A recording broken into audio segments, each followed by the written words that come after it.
ನಮಸ್ಕಾರ. ಇವತ್ತು ನಾನು ಒಂದು ವಿಶೇಷವಾದ ಹೂವಿನ ರೆಸಿಪಿಯೊಂದಿಗೆ ಬಂದಿದ್ದೀನಿ. ಇದು ಸಿಕ್ಕಾಗ ನೀವೊಮ್ಮೆ ಟ್ರೈ ಮಾಡಲೇಬೇಕು. ಇದು ಮುಡಿದುಕೊಳ್ಳುವ ಹೂವಲ್ಲ. ಇದರಲ್ಲಿ phosphorus, magnesium, potassium, iron, calcium ಎಲ್ಲ ಇದೆ ಅಂತ ಹೇಳ್ತಾರೆ. ಹೆಣ್ಣು ಮಕ್ಕಳಿಗೆ ಸಂಬಂಧಿಸಿದ ಕೆಲವೊಂದು ಹೊಟ್ಟೆಯ ಸಮಸ್ಯೆಗಳಿಗೆ ಇದೊಂದು ಒಳ್ಳೆಯ ಔಷಧಿ ಅಂತ ಹೇಳ್ಬೋದು. ಆದ್ದರಿಂದ ಇದು ಸಿಕ್ಕಾಗ ಬಳಕೆ ಮಾಡಿ ಅಥವಾ ಬಳಕೆ ಮಾಡೋದಕ್ಕೋಸ್ಕರನೇ ತಂದು ತಿನ್ನಿ. ಇವತ್ತು ನಾನು ಇದರ ತಿರುಳಿನ ಪಲ್ಯವನ್ನು ಮಾಡ್ತಾಯಿದ್ದೀನಿ. ನೋಡಿ, ಈ ರೀತಿಯಾಗಿ ಇದನ್ನು ಕ್ಲೀನ್ ಮಾಡ್ಕೋತಾ ಇದ್ದೀನಿ. ಇದರಲ್ಲಿ ಸ್ವಲ್ಪ ಚೊಗರಿನ ಅಂಶ ಇದೆ. ಅದಕ್ಕೆ ಸ್ವಲ್ಪ ಹೊತ್ತು ನೀರಲ್ಲಿ ನೆನೆ ಇಡ್ತೇನೆ. 1 ಗಂಟೆ ಆದರೂ ಇದನ್ನು ನೀರಲ್ಲಿ ನೆನೆ ಇಡ್ತೇನೆ. ಈ ರೀತಿಯಾಗಿ ಚಿಕ್ಕ ಚಿಕ್ಕದಾಗಿ ಹೆಚ್ಕೋಬೇಕು.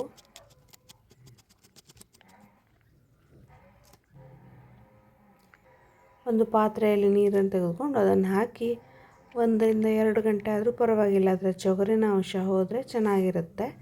ಆಮೇಲೆ ಒಂದು ಬಾಣಲೆಗೆ ಸ್ವಲ್ಪ ಕೊಬ್ಬರಿ ಎಣ್ಣೆ 1 ರಿಂದ 2 ಸ್ಪೂನ್ ಆಗುವಷ್ಟು ಯೂಸ್ ಮಾಡ್ತಾಯಿದ್ದೇನೆ. ಆಮೇಲೆ ಇದಕ್ಕೆ ಸಾಸಿವೆ ಕಾಳು, ಅದು ಚಿಟಪಟ ಆದಮೇಲೆ ಖಾರಕ್ಕೆ ಅನುಗುಣವಾಗಿ ಹಸಿಮೆಣಸಿನಕಾಯಿ, ಕರಿಬೇವು ಸೊಪ್ಪು, ಆಮೇಲೆ ಸ್ವಲ್ಪ ಹಿಂಗನ್ನು ಹಾಕಿದ್ದೀನಿ, ಅರಿಶಿನ ಪುಡಿ.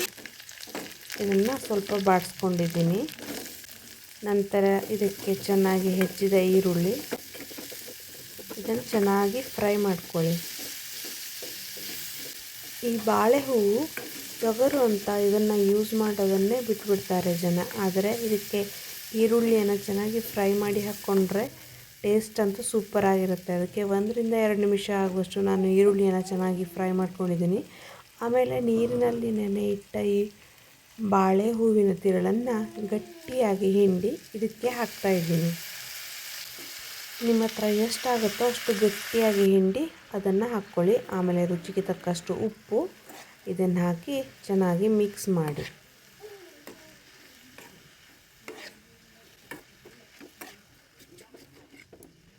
ಹುಳಿಗೆ ನಾನು ಇಲ್ಲಿ ನಿಂಬೆಹಣ್ಣಿನ ರಸವನ್ನು ಹಾಕ್ತಾಯಿದ್ದೀನಿ. ಸ್ವಲ್ಪ ಗರಂ ಮಸಾಲೆ ಪೌಡ್ರನ್ನು ಕೂಡ ಹಾಕಿದ್ದೀನಿ. ಇದು ಆಪ್ಷನಲ್, ಬೇಕಾದವರು ಹಾಕ್ಕೋಬೋದು. ಬಾಳೆ ಹೂವಿನ ಘಮ ಏನಿರುತ್ತಲ್ವ ಅದೇ ಚೆನ್ನಾಗಿರುತ್ತೆ. ಬೇಕಾದವರು ಗರಂ ಮಸಾಲೆಯನ್ನು ಹಾಕ್ಕೊಳ್ಳಿ. ಈ ರೀತಿಯಾಗಿ ಚೆನ್ನಾಗಿ ಬಾಡಿಸ್ಕೊಳ್ಳಿ. ಇದರಲ್ಲಿರೋ ನೀರಿನ ಅಂಶ ಎಲ್ಲ ಆರಿದ ಮೇಲೆ ಇದಕ್ಕೆ ಕೊನೆಯಲ್ಲಿ ನಾನು ತುರಿದ ತೆಂಗಿನಕಾಯಿಯನ್ನು ಹಾಕ್ತಾಯಿದ್ದೀನಿ.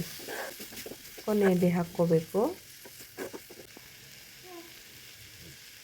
ಇಷ್ಟು ಹಾಕಿದರೆ ಸಾಕು. ಇದನ್ನು ಕೂಡ ಚೆನ್ನಾಗಿ ಮಿಕ್ಸ್ ಮಾಡ್ಕೊಳ್ಳಿ. ಈ ಬಾಳೆ ಹೂವಿನಿಂದ ಚಟ್ನಿಯನ್ನು ಕೂಡ ಮಾಡ್ಕೋಬೋದು, ವಡೆ ಅಥವಾ ಸಿಂಪಲ್ ಫ್ರೈ ಕೂಡ ಮಾಡ್ಕೋಬೋದು. ನೋಡಿ, ಇದು ಇವತ್ತು ನಾನು ಈ ರೀತಿಯಾಗಿ ಪಲ್ಯ ಮಾಡೋದನ್ನು ಹೇಳಿದ್ದೀನಿ. ಎಷ್ಟೋ ಸಮಸ್ಯೆಗೆ ಪರಿಹಾರವಾಗಿರುವ ಈ ಬಾಳೆ ಹೂವನ್ನು ತಂದು ತಿಂದು ರುಚಿಯನ್ನು ಹೇಳಿ. ವಿಧ ವಿಧವಾದ ತರಕಾರಿಗಳನ್ನು ಬಳಕೆ ಮಾಡೋದ್ರಿಂದ ತಿನ್ನೋರಿಗೂ ಕೂಡ ಖುಷಿ, ಮಾಡೋರಿಗೂ ಕೂಡ ಖುಷಿ, ಮತ್ತು ಬೇರೆ ಬೇರೆ ಅಂಶಗಳು ನಮ್ಮ ದೇಹಕ್ಕೆ ಹೋಗುತ್ತವೆ. ಸಿಗ್ತೀನಿ ಹೊಸ ವಿಡಿಯೋದೊಂದಿಗೆ. ನಮಸ್ಕಾರ.